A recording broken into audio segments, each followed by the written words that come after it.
할렐루야. 우리 토요 더 깊은 예배에 나오신 여러분 진심으로 환영합니다. 오늘도 하나님께서 우리에게 놀라운 은혜의 시간을 허락하실 줄로 믿습니다. 오늘 우리에게 주신 말씀은 시편 87편 1절로 7절의 말씀입니다. 쉬운 성경으로 제가 봉독하도록 하겠습니다. 주께서 거룩한 산 위에 성의 기초를 놓으셨습니다. 여호와는 야곱의 자손들이 사는 어느 곳보다 시온의 문들을 좋아하십니다. 오 하나님의 성이여, 너에 대한 칭찬이 자자하다.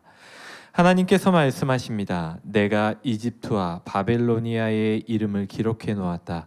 왜냐하면 그들은 나를 인정하는 자들이기 때문이다. 블레셋과 두로, 에티오피아 사람들도 마찬가지다. 그들 모두가 시온 출신이라고 할 것이다. 그렇습니다. 사람들이 시온에 대해 다음과 같이 말할 것입니다. 이 사람도 저 사람도 시온 출신이야. 지극히 높으신 분께서 시온을 굳게 세우셨어. 여호와께서 민족들을 등록하실 때에 이 사람도 시온에서 났구나 하실 것입니다. 사람들은 음악을 연주하면서 노래할 것입니다. 나의 모든 근원이 시온에 있다 라고 말할 것입니다. 아멘. 우리 기도하고 말씀 함께 나누겠습니다. 아버지 하나님, 이 아침에 우리를 불러주시고 우리의 영혼을 깨워 주의 말씀을 듣게 하여 주시니 감사합니다. 우리의 심령 가운데 주님께서 듣기 원하시는 그 말씀들을 들으며 주께서 뜻하시는 바들을 행할 수 있는, 또 마음으로 정할 수 있는 이 아침 되게 하여 주시옵소서. 감사하며 이 모든 말씀 예수님의 이름으로 기도합니다. 아멘.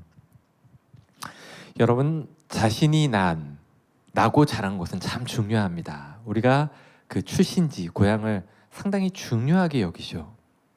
제가 결혼하고 나서 얼마 안 되어서 어느 날 아내가 그 얼굴이 살짝 상기가 돼가지고 저한테 주민등록 등본을 가지고 왔습니다. 자기의 본적이 부산시 동래구로 바뀌어 있는 거예요. 그래서 깜짝 놀라가지고 가지고 온 거예요.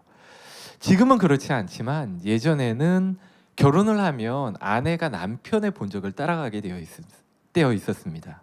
그래서 아내는 평생 동안 이제 서울에서 나고 자란 사람인데 어느 날 한 번도 가보지 못한 부산시 동래구로 본적이 바뀌어 있으니까 제 본적으로 이렇게 바뀌어 있으니까 깜짝 놀랐던 거죠. 그렇습니다. 태어난 곳 출신 참 중요하게 여깁니다. 근데 왜 태어난 곳 출신이 그렇게도 중요한 걸까요?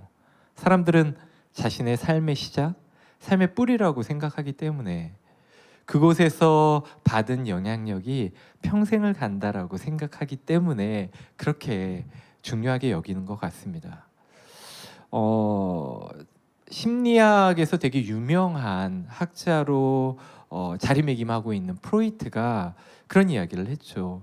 2년, 3년 아이가 태어나서 그 2, 3년 안에 평생을 좌우하는 일들이 그때 다 형성이 된다. 그래서 사람이 쉽게 바뀌지 않는 이유도 어렸을 때 그 2, 3년의 영향 때문에 바뀌지 않는다라고 보는 것이죠. 그렇습니다. 이렇게 얘기할 정도로 그 사람의 출신이나 태어난 곳, 어렸을 때 자라난 환경, 이것들은 되게 중요한 영향을 미칩니다. 이러한 정체성, 이것이 나의 삶의 중심이 된다라고 이렇게 생각하죠. 그래서 우리 각자가 태어난 곳, 살아간 곳, 그리고 일하는 곳, 내가 어디에 뿌리를 두고 있는가, 이것을 되게 중요하게 여긴다라는 것입니다. 그런데 우리 그리스도인들에게는 이런 육신의 정체성 이외에 또 하나의 정체성을 가지고 있습니다.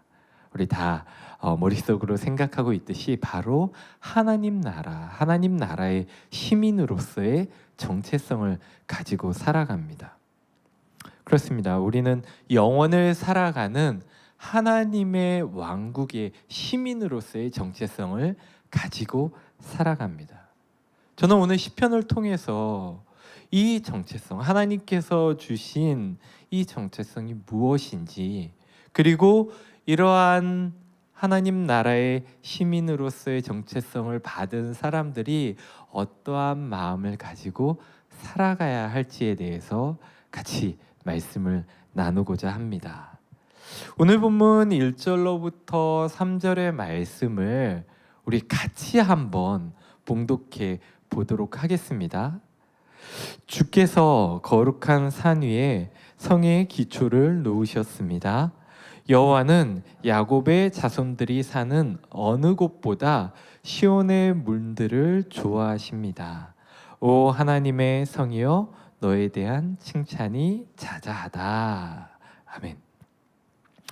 말씀해 보니까 하나님께서 한 성의 기초를 놓으시고 거기에 성을 세우셨습니다. 그리고 이 성을 너무나 좋아하신다라고 하셨는데, 바로 이 성이 시온 예루살렘입니다. 예루살렘을 하나님께 선택하시고 지으셨다. 그리고 이곳을 너무나 사랑하시고 좋아하신다.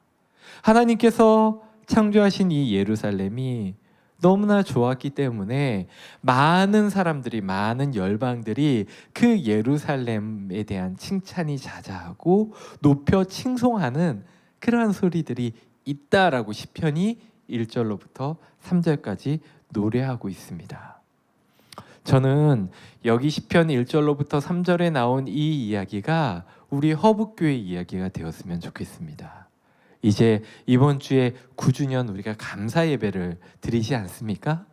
이 허북교회가 하나님께서 터를 세우셔서 세운 교회로서 하나님이 기뻐하시고 하나님이 사랑하시는 장소가 되기를 원하고, 또한 많은 이들에게 칭찬을 받을 수 있는 하나님의 임재가 있고 하나님의 역사가 일어나는 장소로서 하나님의 칭찬을 받을 수 있는 그러한 장소가 되기를 원합니다. 이러한 일들이 일어날 수 있도록 우리 모두가 하나님을 바라보면서 하나님의 복된 장소로서 이 교회를 만들어 가시기를 소망합니다. 그렇습니다. 시온과 예루살렘, 시온, 그 시온의 언덕이 있는 그 예루살렘은 하나님께서 이 땅에 선택하신, 만드신 거룩한 장소입니다. 하나님의 임재가 있는 장소이며 하나님의 참된 평화, 샬롬이 있는 장소입니다. 열방들이 인정한 이 평화의 장소, 이곳이 바로 예루살렘입니다. 그렇기 때문에 사람들은 이 예루살렘을 동경합니다. 내가 이곳에서 나서 자랐으면 좋겠다. 이 예루살렘의 출신이 되었으면 좋겠다. 그렇게 여겼다라는 것이죠. 그런데요, 누구나 동경한다고 이 예루살렘의 출신이 되는 것은 아닙니다. 그렇죠? 내가 이 예루살렘이 너무 좋아서, 이곳이 너무나 복된 곳이어서 저는 오늘부터 예루살렘 출신을 하겠습니다. 저는 시온의 출신으로 그렇게 살겠습니다. 라고 이야기한다고 해서 그 사람의 출신지가 바뀔 수 있는 것이 아닙니다. 오로지 거기에서 난 사람, 선택을 받은 몇몇만이 예루살렘 출신이고 시온의 출신이라고 이야기할 수 있습니다. 그래서인지 여기 예루살렘에서 살았던 유대인들의 자부심은 정말 대단하죠.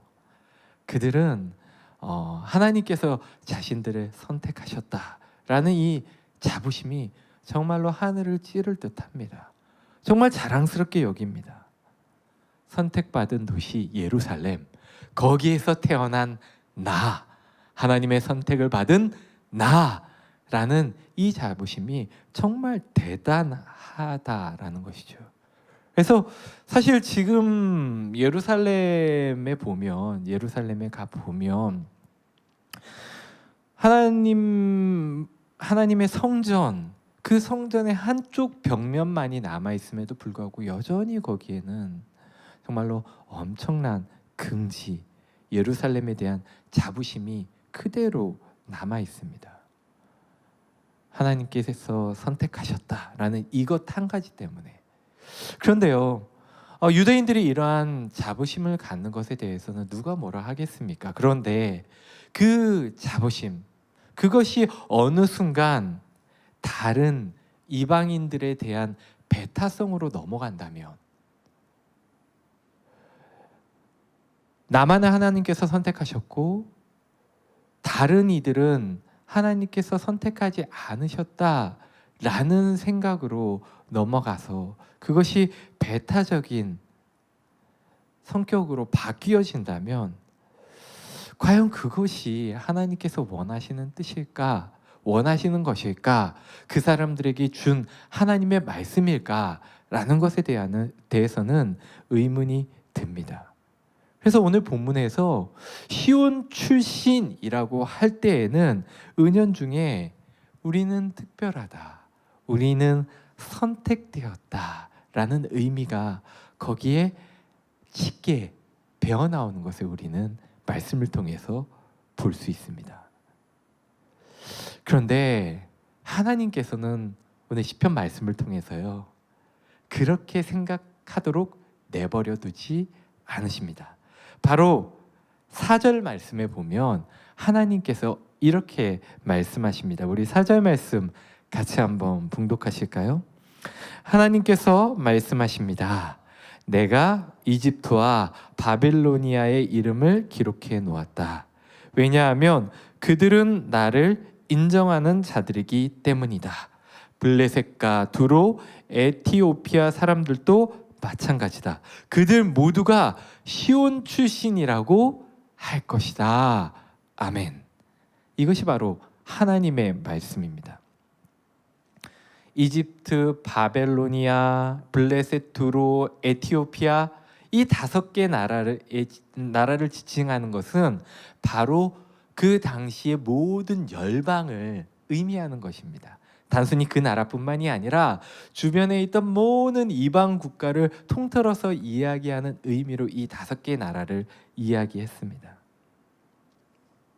바로 하나님께서는 이 이방 나라 모든 열방이 이 시온의 출신이 되게 하시겠다라고 말씀하셨던 것입니다.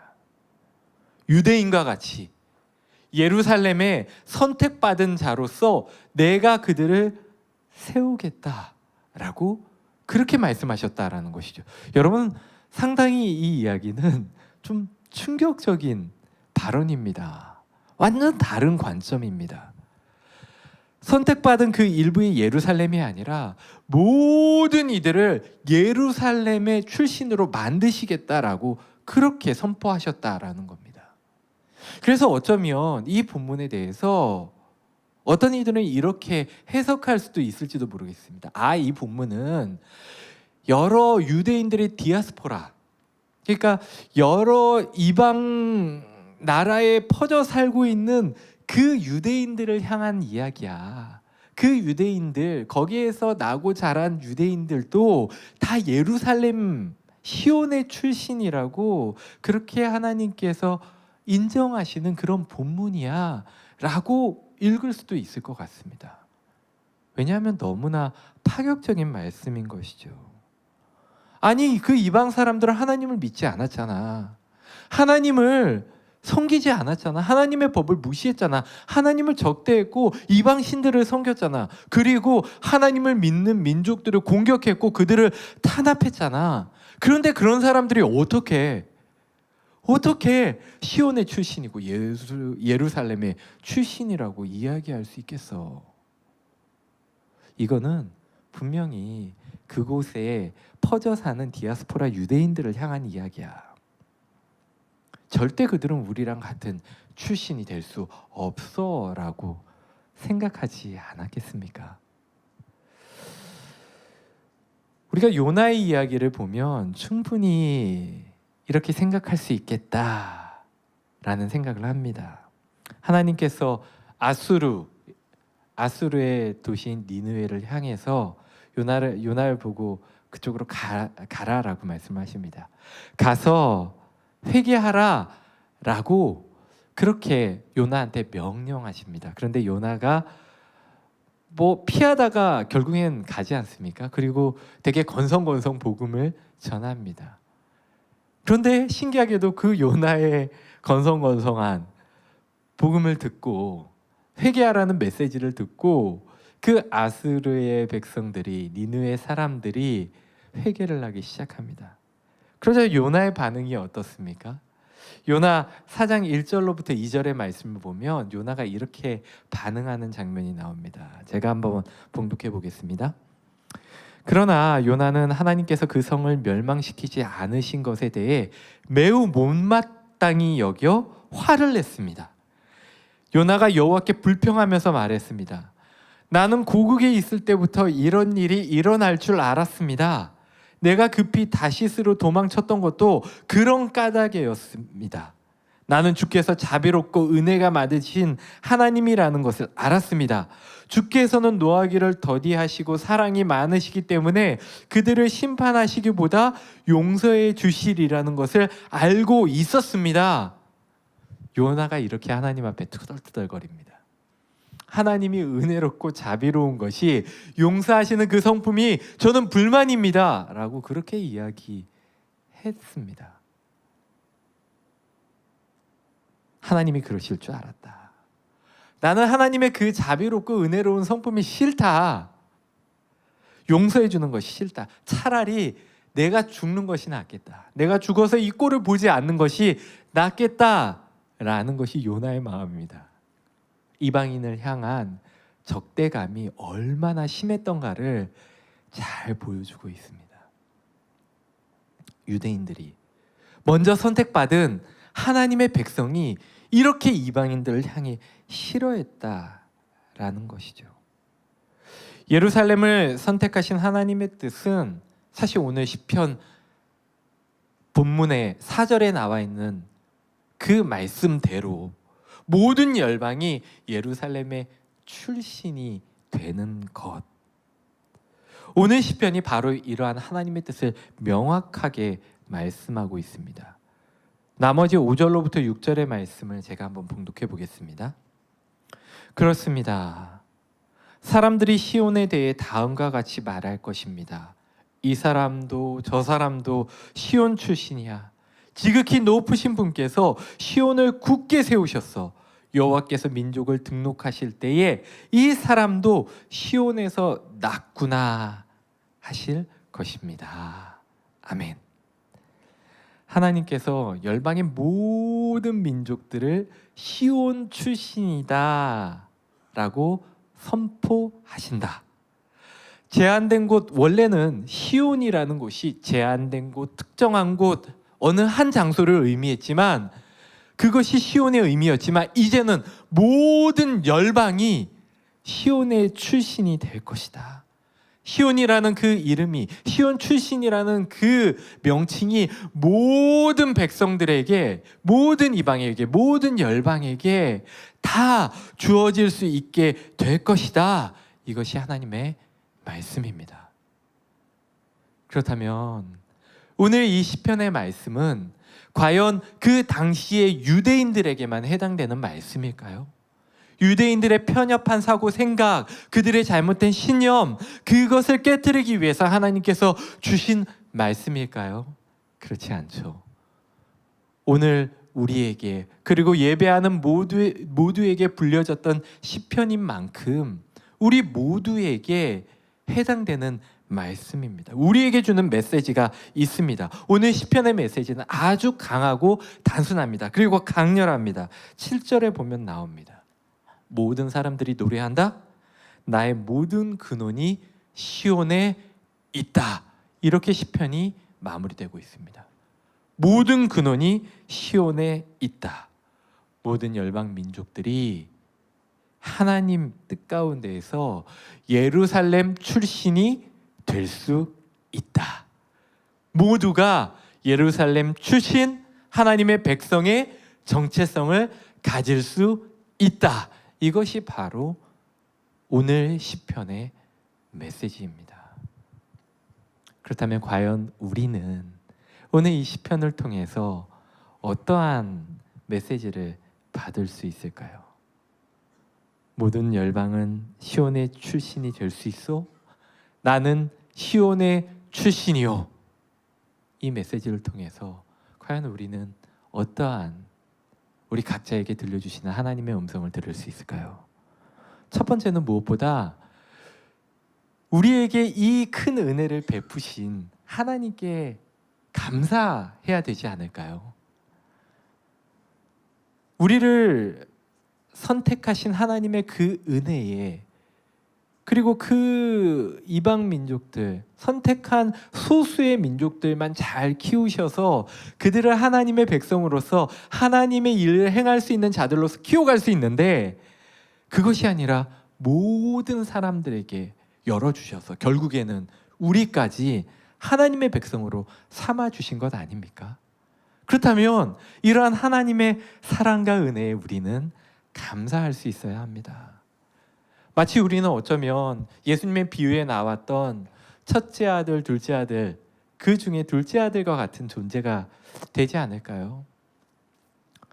정말로 아버지의 마음에 반하고 순종하지 못하고 아버지의 그 뜻을 모르고 튕겨져 나아갔던 그 둘째 아들. 그렇지만 그 둘째 아들도 첫째 아들과 같이 내 아들임으로써 품어주신 그 하나님의 마음, 그 하나님의 마음이 우리에게 있어서 우리가 하나님의 백성으로서 다시 하나님을 부를 수 있다면 그것은 우리에게 무한한 감사와 또 찬송을 올려드릴 만한 일들이 아닐까요?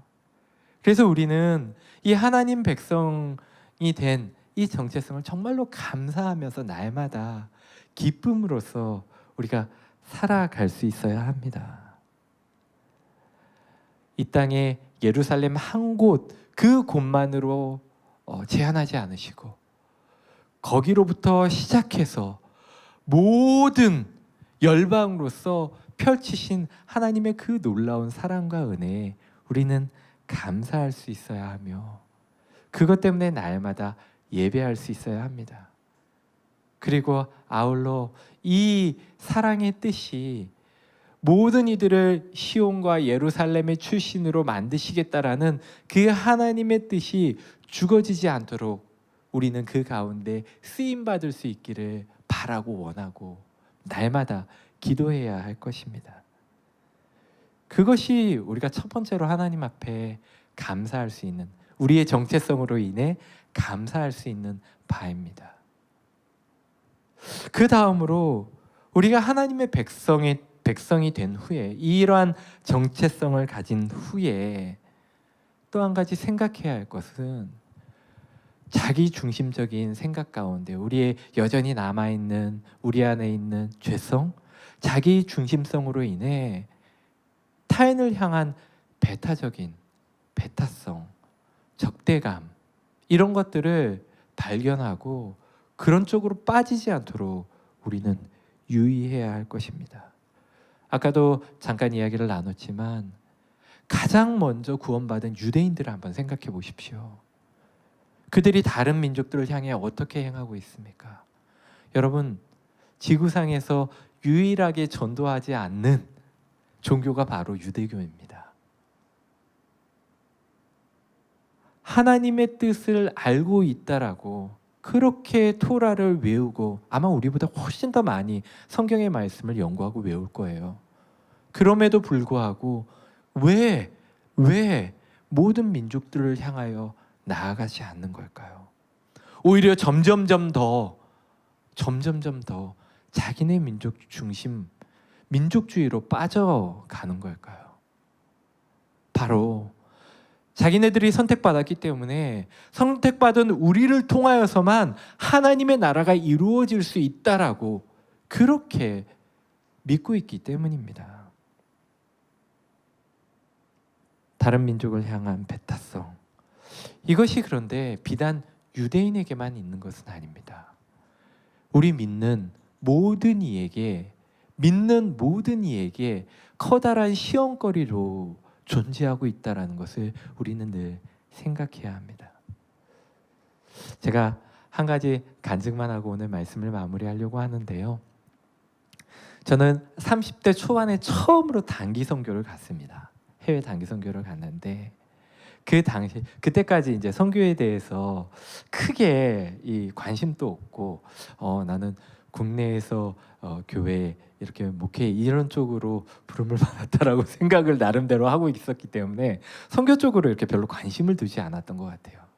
그런데 그 당시에 사역하고 있던 교회에서 이제 선교를 나가야 할 상황이 되었고 한 7개국 정도가 있었습니다.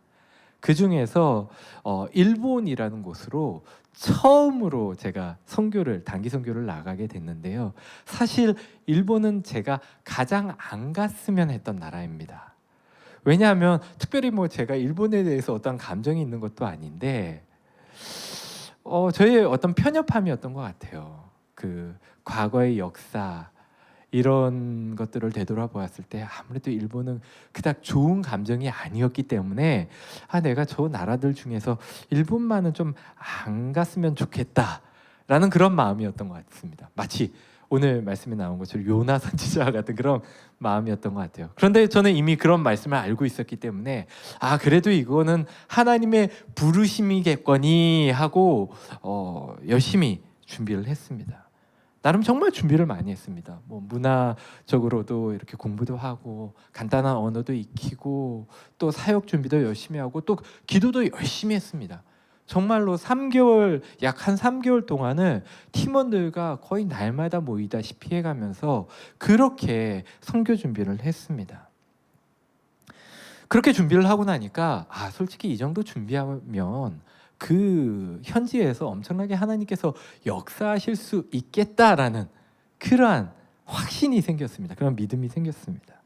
그런데요, 막상 가보니까 예상이 보기 좋게 빗나갔습니다. 사역이 내 마음대로 하나도 되는 것이 없었습니다. 열매들도 보이지 않았고 팀원들도 사소한 걸로 막 티격태격하면서 싸우고, 그래서 매일 밤 선교에 대해서 하루를 되짚어보면서 기도하면서 나누는 시간이 있었는데 정확히 딱 3일 만에 내일은 돌아갔으면 좋겠다 이런 마음을 제가 먹기 시작했던 것 같습니다. 그렇게 10일을 보냈습니다.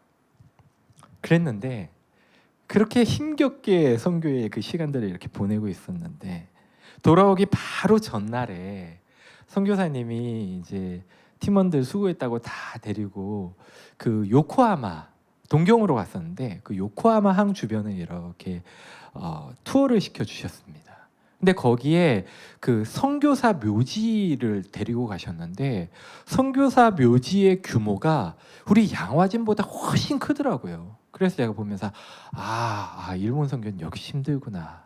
그래, 우리가 이렇게 힘든 게 정말 이유가 있는 거야.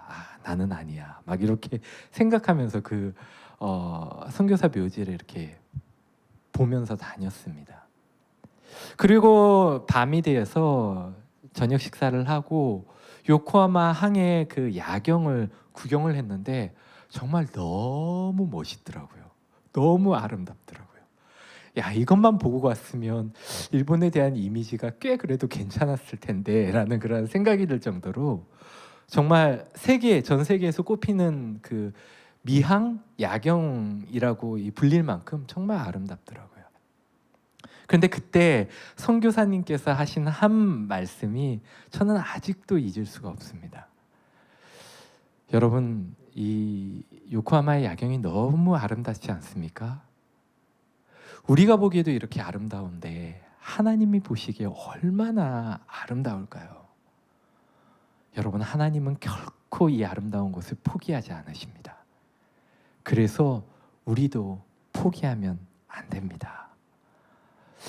이 말씀을 딱 듣고 나니까 제가 그동안 일본에 대해서 가지고 있던 선교에 대한 마음, 그 마음 가운데 내 안에 있는 이 배타성, 적대감이 얼마나 큰가를 발견할 수 있었습니다. 내가 선교 준비를 열심히 한다고 했지만 내 안에 있는 마음 때문에 이 모든 사역의 준비가 헛것이 될 수도 있겠구나. 내 안에 있는 적대적인 감정이 해결되지 않고 나는 하나님의 뜻을 보려 하지 않고 그렇게 여기에 왔었기 때문에 그렇게 힘들었구나라는 것을 알고 내 안에 있는 그 적대감, 배타성을 발견할 수 있었던 것 같습니다. 그것을 발견하고 나서 제가 팀원들이랑 솔직하게 그런 이야기들을 쭉 나누었습니다. 그리고 다음 해에 선교를 갈 때가 되었을 때 그 팀원들 중에 절반이 다시 한번 일본 선교에 지원을 했습니다. 저도 지원을 했고요. 그래서 이번에 후쿠오카로 갔는데 사실 거기서도 쉽지는 않더라고요. 사역을 정말 또 준비를 많이 해서 갔는데 이번에 좀 다를까 하고 갔는데 쉽지는 않았는데, 그런데 나중에 맨 마지막 날 다가오는 열매들이 다르더라고요. 우리가 거기에서 참 안 되는 일본어로 이야기한 그러한 전도에도 불구하고 생각보다 정말로 많은 그 선교사님이 놀랄 만큼 정말로 많은 이들이 와서 같이 함께하고 예수님의 이야기를 들어준 것을 볼 때, 내 안에 있는 적대감, 배타성, 이것들을 발견하고 이것을 뛰어넘을 때 비로소 하나님께서 일하실 수 있구나라는 것을 깨닫게 되었습니다. 사랑하는 성도 여러분, 분명히 우리는 먼저 믿은 자로서 우리 안에 하나님을 향한 감사와 그 놀라운 은혜를 매번 되새기는 것, 그것이 끝나면, 그런데 꼭 우리 안에 있는 잘못된, 우리 안에 있는 약함, 죄성 때문에 얼마든지 우리는 다른 이들을 향한, 믿지 않는 이들을 향한 배타성, 적대감으로 빠질 수 있다는 것을 늘 생각해야 합니다. 우리는 그쪽으로 빠지지 않도록 노력해야 합니다. 근데 이것이 비단 선교에 대한 이야기뿐만이 아닙니다. 우리 공동체 안에서도 얼마든지 일어날 수 있는 일입니다. 나와 조금 의견을 달리하고 나와 조금 생각을 달리하는 이들을 향해서 먼저 믿고 조금 더 믿음이 깊고 더 교회 생활 오래 한 자로서 과연 우리는 배타적인 태도를 취하고 있지는 않은지 우리는 한번 생각해 보아야 할 것입니다. 여러분, 이 배타성 때문에 우리는 사실 우리의 정체성마저도 흔들릴 수 있다는 것을 우리는 분명히 생각해야 됩니다. 남을 미워하고 남을 밀어내는 그러한 마음으로 과연 우리는 하나님을 찬양할 수 있습니까? 하나님께 감사할 수 있습니까? 하나님의 말씀을 온전히 받아들일 수 있습니까? 그렇지 못하죠. 여러분, 우리가 하나님을 먼저 믿었다면 우리 안에 있는 어떠한, 우리가 이제껏 괜찮다라고 생각했을지도 모르겠습니다. 적대감, 배타적인 성격, 뭔가 좀 다른 것 때문에 우리가 꺼려하는 그러한 마음들, 그것 때문에 혹 우리의 정체성마저도 흔들릴 수 있다는 것을 우리는 늘 생각해야 할 것입니다.